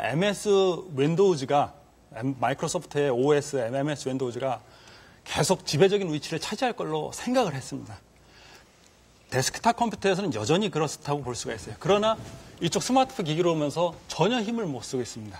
또 하나 말씀을 드리고 싶은 게 뭐냐면은 그 미국의 법무부와 그 MS 사간에 붙었던 소송 중에 하나가 뭐냐면은 검색 엔진, 웹 브라우저입니다. 웹 브라우저의 끼워 팔기였었는데 2002년에 인터넷 익스플로러의 시장 점유율이 90%가 넘었습니다. 전 세계에서. 지금은 어떤 상태냐? 지금은 전 세계 데스크탑 시장에서 인터넷 익스플로러가 차지하는 비중이 30% 수준으로 떨어져 있고 구글의 크롬이 40%에 육박하고 있습니다. 이게 긴 좀 약간 먼 시간선상에서 봤을 때 이 공룡 기업, 안 쓰러질 것 같은 기업이지만 이 IT 생태계는 아직까지도 기술 진보가 무지 빠른 산업이기 때문에 이게 어느 한 시점에서 딱 잘라갖고 이 시점에서 제도를 만들고 하기에는 이게 너무 성숙되지 않은 산업이라는, 너무 성숙되지 않은 기술이라는 걸 우리는 보고 정부도 무슨 규제를 하든지 해야 된다는 겁니다. 예, 그러니까 규제를 하는 것이 지금 변형되는 과정. 그러다 보니까 언론 아까 말씀하셨는데요. 네. 언론도 색깔을 줘도 문제가 안 된다 이겁니다. 각자 색깔을 띠게 하더라도 포털마다 각자의 정치색을 갖는 것은 문제가 없다. 왜냐하면은 진입 장벽이 분명히 새로운 사람이 또 나타날 거고 페이스북에서 봤고 트위터에서 봤습니다. 그러니까 새로운 우리가 생각하지 못한 서비스가 새로운 그 틈새 시장을 보고 들어오는 사람들은 이 우리나라 그러니까 저는 말씀드리고 싶은 게 뭐냐면 지금 네이버의 경쟁 상대는 다음이나 구글이 이런 게 아니고 실은 우리나라 전체 전기전자공학과 학생들이 실은 저는 이 여기 네이버의 경쟁 상대입니다. 그 학생들은 언제 새로운 아이디어를 갖고 뛰어들지 모르는 잠재 경쟁군이기 때문에 색깔을 주면은 오히려 치우치면 치우칠수록 더 들어올 룸은 커진다는 거예요. 제가 조금 말씀드릴게요. 그러니까 사실 포털이 이제 정치적인 편향성을 갖느냐 혹은 가질 수 있느냐의 문제는 저희 이제 사업자 입장에서 굉장히 그걸 간단하게 해결합니다. 그러니까 예를 들어서 네이버의 회원이 3,400만 명이고 하루에 1,600만, 1,700만 명이 매일 네이버를 방문하는데요. 이제 네이버 메인에 어떤 뉴스가 떠 있는데 그 뉴스가 예를 들어서 뭐 특정 매일 어떤 누군가를 지지한다, 어떤 정당을 반대하는 기사를 올린다라고 할 경우에 대한민국 같이 이렇게 양극화가 심한 사회에서 자기가 지지하지 않는 어떤 정파를 지지하는 기사가 계속 올라와 있으면 그 네이버를 방문을 하겠습니까, 계속? 그러니까 저희들은 기업이기 때문에 가급적이면 많은 사람이 만족할 수 있는 정보를 주는 게 저희들의 소임이고, 그러기 위해서는 이것은 저희들이 정치적인 소견이 없어서가 아니라 정치적인 중립을 지향하는 것이 저희들의 어떤 정보 매개 서비스로서의 본성에 가장 부합하기 때문에 저희들을 본성적으로 정치적인 중립을 지향할 수밖에 없는 겁니다. 물론 저희들도 한 개인으로서 그 정치적인 의견이 있을 수 있지만 그것이 서비스에 반영되지는 않습니다. 그 포털이 정치에 개입하는 이유는 간단한데요. 정치 세력 중에서 인터넷에 그래도 최소한의 법치주의를 가지고 한번 개혁을 하자는 정치 세력이 있고요. 인터넷을 정치적 도구로 이용해서 그냥 무제한으로 풀어주겠다는 정치 세력이 있습니다. 어느 쪽을 택할 것 같습니다. 포털사에서. 당연히 인터넷은 그냥 규제 없이 놔두자는 정치 세력을 밀게 돼 있고, 네이버는 그래서 2009년도에 편집을 포기했는데요. 네이버가 편집하고 있을 때도 늘 지금은 야권을 지지해왔습니다. 편집에서는. 그리고 지금 다음은 아예 지금 이 시간에도 지금 계속 그러고 있고요. 또 문제는 이 포털의 이 뉴스 권리가 또 하나 문제가 되는 거는 지금 포털에 이런 상당히 많은 문제점들, 검색 권력들의 문제점들의 기사들이 계속 나와왔죠. 옛날부터. 근데 이런 기사들은 절대 포털 뉴스 메인에 안 뜨게 돼 있습니다. 즉 포털의 문제점은 여론화되는 것을 막을 수 있는 권력까지 갖추고 있다는 거죠. 더군다나 아까 제가 한 가지 사례를 드리면요. 포털을 규제하려고 움직였던 정치인들 몇 명이 포털 뉴스에 인해서 보복을 당했습니다. 대표적으로 심재철 최고위원 같은 경우 지난 대선 앞두고 다음의 편향성 문제를 토론회 열었다가 지난번에 무슨 카카오톡으로 음란 사진 본 걸 가지고 다음에서 거의 일주일 내내 갖다 메인에 걸어놓으니까 그분이 다음부터는 포털을 거론을 못하는 거예요. 다음부터. 이런 정도로 하고 있는데 아까 저 교수님 말씀대로 그래 그것도 포털의 자유다. 저는 그때보다 포털의 자유를 주장합니다. 오히려. 다 좋은데 드러내놓고 해라 언론사처럼. 우리는 어떤 노선이고 누구를 지지하고 드러내라는 겁니다. 그걸 검은 베일에 이렇게 숨겨가지고 하는 게 더 문제가 된다는 거죠. 마치 이용자들에게 우리는 저쪽 편향성이 없다라고 하는 느낌을 주면서 편향성을 띠고 있다. 그것이 문제라는 지적이시죠? 예. 근데 아까 말씀하신 대로 어떤 정치인을 공격을 했다면은 사람들은 이제 인식을 할 겁니다. 그러니까 포털도 규모에 따라서 작으냐 크냐에 따라서 위치를 달리 잡을 수는 있습니다. 예를 들어서 네이버처럼 크다면은 전체 그러니까 그 광고 매출을 극대화하는 거는 최대한 많은 사람을 끌어들이는 게 이제 이 네이버 같은 경우는 입장이 될 수 있습니다. 근데 작은 포털 같은 경우는 경우에 따라서는 어쩌면은 어떤 특정 그룹을 목표 대상으로 삼아서 거기를 대상으로 해서 서비스를 함으로써 어쩌면은 자기의 고정된 마켓을 최소한 확보할 수 있다는 그런 전략을 쓸 수 있다면 그 역시 또한 택할 수 있는 길이라고 생각을 합니다. 다만 그 얘기는 확장성은 무지 제한될 것이라는 거죠. 지금 경제적으로 봤을 때 규모가 작을수록 오히려 그런 편향성이 기업 운영에 도움이 될 수도 있다는 취지 그렇죠. 말씀인가요? 네. 예. 어떻게 보십니까? 전 이제 언론 이야기에서 자연스럽게 또 넘어가도 되겠습니다. 네, 편하게 말씀하시죠. 네.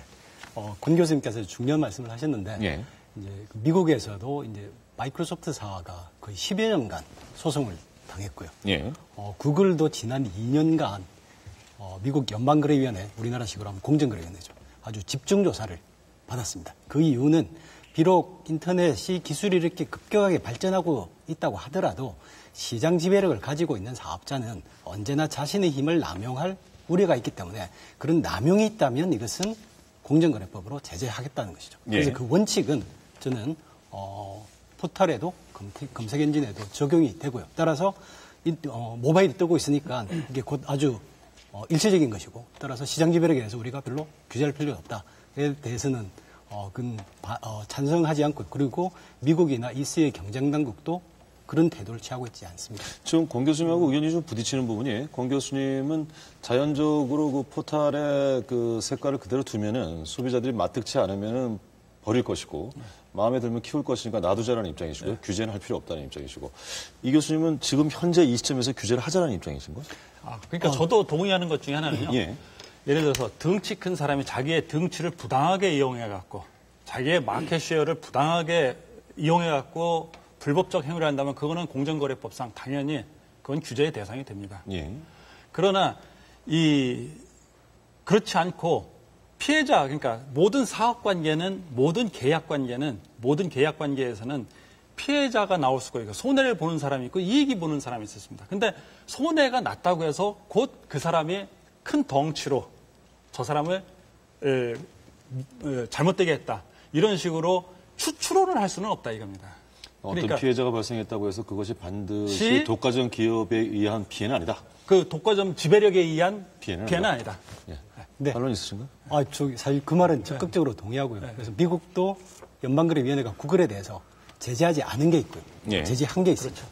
제재하지 않은 건 뭔가 하면 예를 들어서 뉴욕 날씨라고 이렇게 검색을 하면 예전에는 전문 웹사이트를 이렇게 쭉 보여줬습니다. 연관성에 따라서. 자, 그런데 구글이 자신의 서비스를 개편하면서 아예 뉴욕 날씨를 자기가 라이선스 받은 정보를 전면에 보여주고요. 웨더닷컴이 이제 하단에 내려갔습니다. 자, 그러면 웨더닷컴이라는 경쟁 사업자 입장에서 보면 이건 자기가 피해를 보는 거죠. 구글이 자사의 컨텐츠를 우대해서 우리가 피해를 본다. 그래서 이제 신고를 한 것이고요. 거기에 대해서 미국 FTC는 이제 오랜 동안의 이 논의 끝에 이것은 검색 엔진이라는 게 뭐냐. 결국 우리가 원하는 정보를 가장 빨리 최적화된 정보를 보여주는 건데 뉴욕 날씨라고 치면 이거는 바로 정보를 보여주면 좋죠. 예, 그런 건 제재하지 않았고요. 그 연장선에 있는 것이 저는 네이버의 경우는 웹툰이라고 생각합니다. 그래서 웹툰의 경우 웹툰이 왜 이렇게 선풍적인 인기를 끄느냐. 그것은 바로 이용자들이 원하는 것을 네이버가 제공해 주기 때문이죠. 그래서 그 과정에서 소규모 만화 사이트나 아니 만화 잡지가 피해를 볼 수도 있습니다. 그렇지만 이것은 크게 보면 기술이 변화하고 있고 만화 유통 채널이 바뀌는 거죠. 그래서 만약에 그런 이 만화 웹사이트나 아니면 만화 작가들이 피해를 본다고 하면 이것은 세금으로 해결할 일이다. 그런 면에서는 동의하면 동의를 하시는 거군요. 예, 그래서 이제 동의하는 부분을 일단 해왔고 찬성하지 않는 부분은 뭐냐? 이견이 좀 있는 부분은 그렇다고 미국의 FTC가 완전히 손을 놓고 있었느냐? 그건 아닙니다. 그게 아니고 미국에 이제 이 식당 같은 데 가면 이제 이 식당이 좋다 나쁘다 이런 이제 평을 이제 모아주는 옐프라는 사이트가 있고요. 그리고 호텔 같은 데 가면 이 호텔이 좋다 나쁘다 이런 걸 이제 평을 모아주는 트립 어드바이저라는 이 그 사이트가 있는데 이제 구글이 자기 웹사이트를 개편하면서 자기도 이런 레스토랑 평, 자기도 호텔 평 이걸 하겠다 이거죠. 그래서 그런 구글도 그런 비슷한 서비스를 출시하는 것 자체는 경쟁이니까 규제하지 않겠지만 구글이 어떤 걸 했느냐라고 하면 트립어드바이저나 옐프가 모은 정보가 있는데 이것을 자연 검색 결과에만 보여줄 뿐만 아니라 자기의 경쟁 페이지 있지 않습니까? 자기가 레스토랑 평을 보여주는데 거기도 무단으로. 지금 그게 NHN에도 해당이 되는 상황인가요? 그 구체적인 사례는 없지만 제가 적어도 보면 그런 유사한 사례는 뭐냐? 제가 말씀을 좀 드리고 유사한 사례는 네이버가 인기 있는 게 지식인, 블로그 이런 게 이제 아주 좋은 내용이 많기 때문이죠. 그거는 칭찬해야 될 일이지만 그 과정에서 파워 블로그가 되기 위해서 다른 데 있는 콘텐츠를 그냥 부담 복제해 오는 거죠. 그런 블로그가 있으면 이것은 강력히 사전적으로도 방지해야 되고 사후적으로도 그냥 경고적으로 삭제하라가 아니고 그런 걸 계속하면 이것은 강퇴, 제거 이렇게 훨씬 더 강력한 조치를 취해야 된다라고 생각합니다. 그러니까 아까 이제 변희재 대표님도 말씀하셨지만은 그러니까 인터넷 이제 포털을 특히 시장 지배력이 있는 검색 엔진에서 이제 가장 문제될 수 있는 게 자사가 가지고 있는 정보를 먼저 보여주는 게 이건 부당한 불공정한 행위가 될 수 있지 않느냐 그런 문제. 예를 들면 방금 이 교수님이 예를 들었지만 구글이 원래 날씨라는 검색어에 대해서 외부 사이트의 정보를 보여주다가 지금은 구글이 직접 만든 정보를 보여주는 그 방식에 대해서 보여주는 그런 서비스로 이제 개편을 했는데 그에 대해서 미국 공정거래 당국이 2년 동안 조사를 해서 어쨌든 결과적으로 이게 이용자들한테 더 좋은 혜택을 줄 수 있다면은 그것은 사회적으로 용인될 수 있는 것이다. 이제 이런 결론을 내린 건데요. 그러니까 그런 걸 예를 들어서 이제 저희 서비스에서 최근에 문제됐던 게 부동산 서비스 같은 걸 예로 들 수가 있습니다. 그러니까 원래 저희가 이제 부동산 정보 서비스 회사 그러니까 부동산 중개를 하는 소위 말 복덕방이 아니라 매물 정보를 소개하는 부동산 정보 서비스 회사들하고 여러 가지 제휴 관계를 갖고 있었습니다. 왜냐하면 네이버에서 부동산에 대해 찾으면은 그 정보를 보여줄 수 있는 DB를 그 정보 회사들이 갖고 있기 때문에 최소 10개 이상의 회사들이 있었는데요.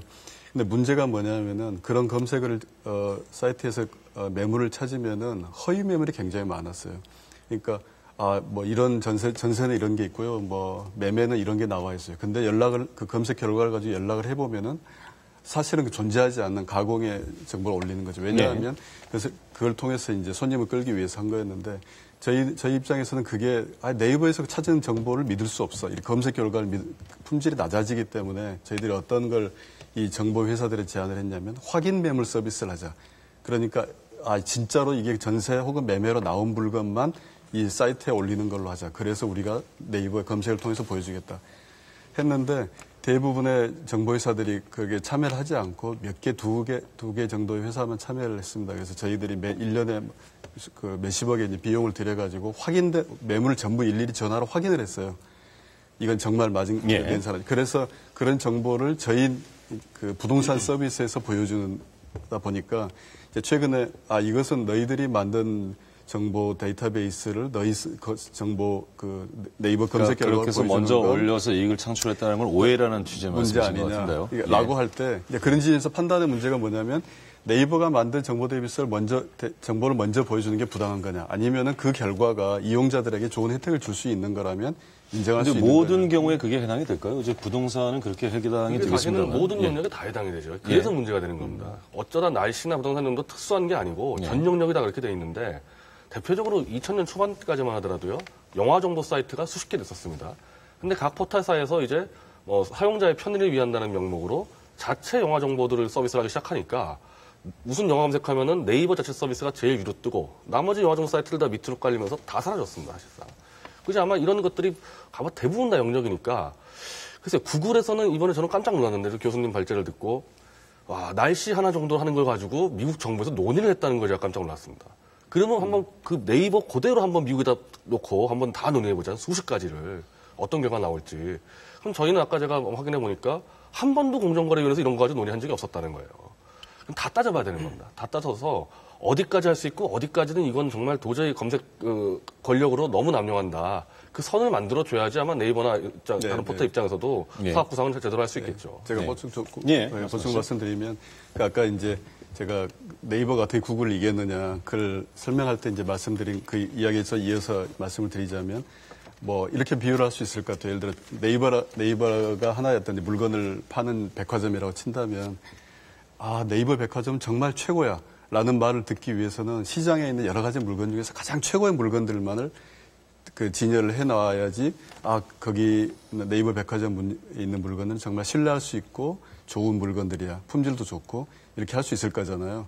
근데 예를 들어서 뭐 구두라는 상품을 생각할 때 대한민국에 구두를 만드는 혹은 유통하는 수많은 가게들이 있고 그런 가게들은 네이버가 예를 들어서 굉장히 좋은 백화점이라 한다면 거기에 들어가려고 할 거잖아요. 근데 네이버는 그런 이제 순간에 두 개 중에 하나를 선택을 해야 되는 거죠.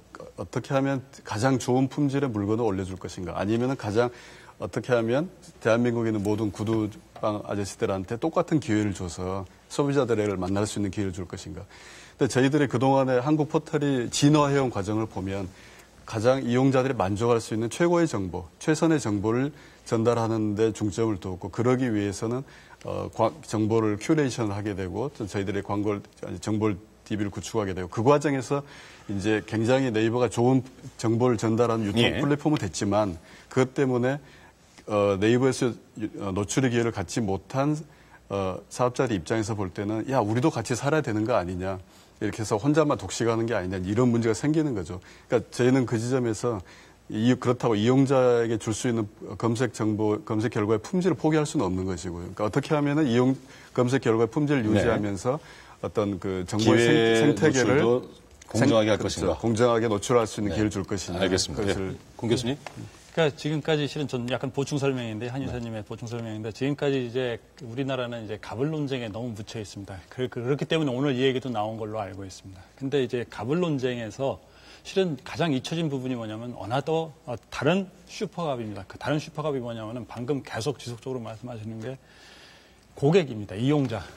그러니까 이용자의 욕구를 만족시키는 영업행위가 그 영업행위 과정에서 어떤 약자가 손해를 보더라도 그 행위가 이용자의 후생을 높이기 위해서 했다면은 그건 일반적으로 어느 정도 용인되는 게 사실입니다. 그러니까 문제는 뭐냐면은 이 현재 가불 논쟁에서 너무 도외시되고 있는 것이 소비자 측입니다. 소비자 측에게 도움이 되는 그 영업 행위를 하는 과정에서 점차 기업이 커진다면 그거는 예. 좋은 거다 이거죠. 어떻게 보면 소비자를 그만큼 더 충족을 시키는 거니까요.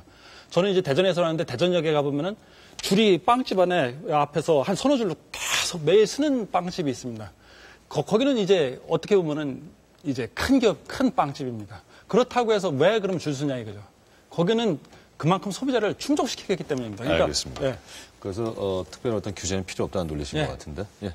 네, 일단 사실 저도 지난 목요일 날 여의도연구소에서 세미나에서 관련된 토론을 하셨었죠. 그 제목이 소비자 중심의 포털 규제 정책이었습니다. 그래서 기본적인 입장은 똑같은데 다만 사실은 금방 말씀하신 게 마이크로소프트사가 미국 법무성과의 10여 년간의 소송에서 처음부터 끝까지 하는 겁니다. 우리는 소비자가 원하는 결과를 주려고 하는 것이다.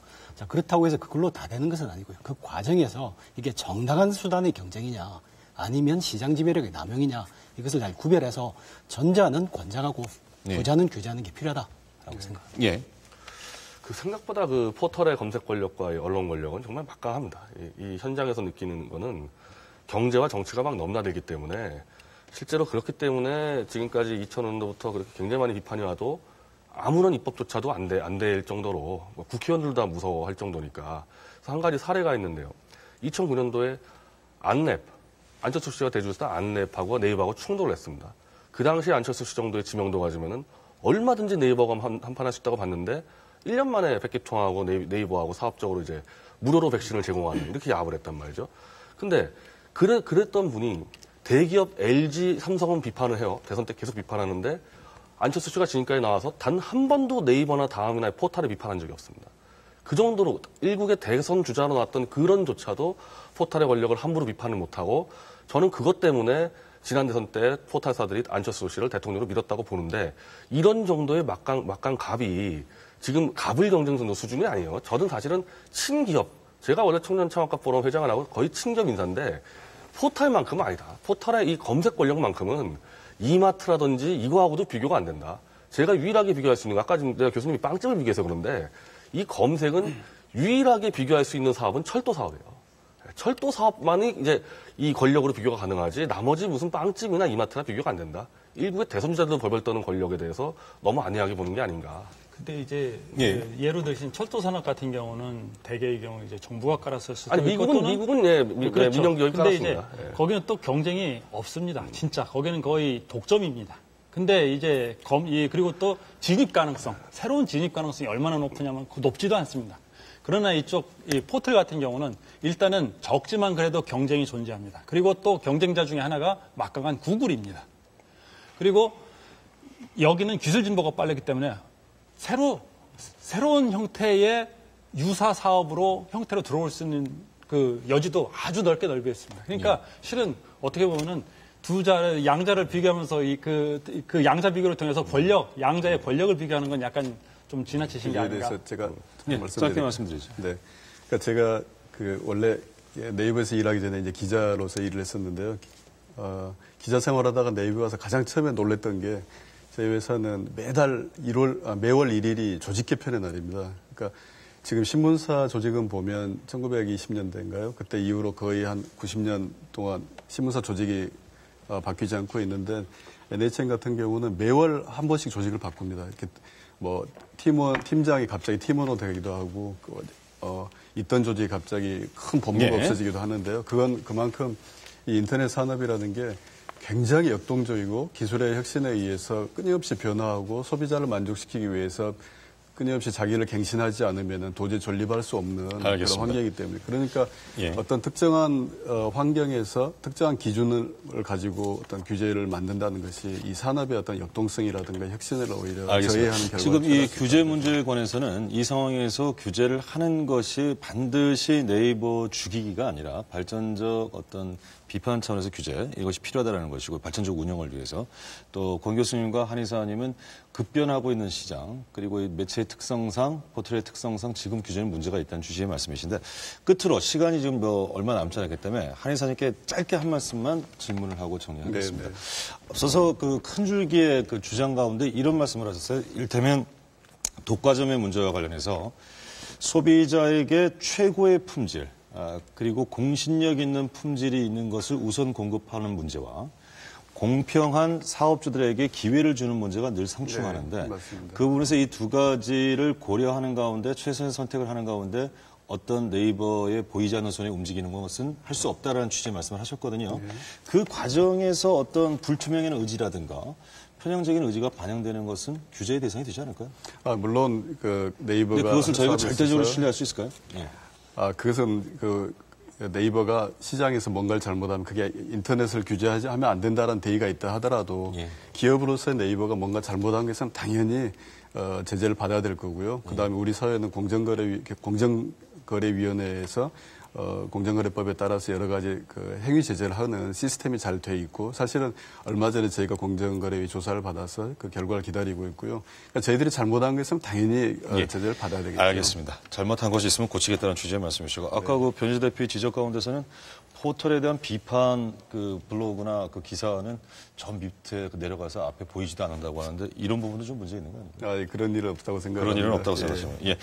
한 이사님을 어렵게 모셨기 때문에 이런저런 질문을 좀 드렸는데 좋은 답변 감사드립니다. 네, 감사합니다. 늦은 시각 네 분의 논객들과 함께 포털 사이트의 규제 논란과 관련한 입장을 들어봤습니다. 여러분들께서는 어떤 입장을 갖고 계신지요? 궁금합니다. 오늘 MBC 100분 토론 여기서 인사드리고 다음 주 화요일 날 찾아뵙겠습니다. 시청자 여러분 대단히 고맙습니다.